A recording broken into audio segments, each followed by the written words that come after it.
ประชาชนบ้านโคกสืบต่อก่อสร้างทางเบตงเสริมเหล็กเป็นระยะที่ 3 ของบ้านในวันที่ 12 มังกร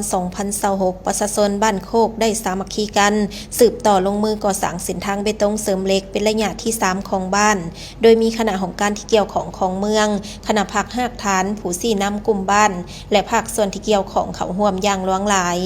ท่านห้อยเอกบุญเล่งบุตตะหงนายบ้านโคกได้รายงานว่าการก่อสร้างเส้นทางเบตงเสริมเหล็กภายในบ้านระยะที่ 1แม่นเริ่มลงมือแต่วันที่5 เมษายน 2024เริ่มแต่วัดศรีสะอาดโพไซมีความยาว176 เมตรความกว้างของหน้าทาง6 เมตรและความหนา15 เซนติเมตรมูลค่าในการก่อสร้าง160 ล้านกีบส่วนในระยะที่ 2การก่อสร้างเส้นทางเบตงเสริมเหล็กภายในบ้านให้ได้900 เมตรมูลค่าในการก่อสร้างมีทั้งหมด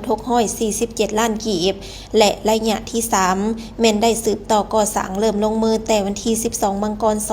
2026พร้อมทางนำเอาดินแดงไปถมตามทางหอมของบ้านบอนที่เป็นบวกเป็นขุมสำเร็จแล้ว482 โหลดมูลค่า156 ล้านกว่ากีบซึ่งคาดหมายปีนี้ทางการจัดตั้งของบ้านวางแผนให้ได้ 1,000 เมตร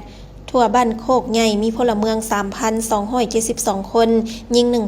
1,871 คนมี670หลังคาเรือนมี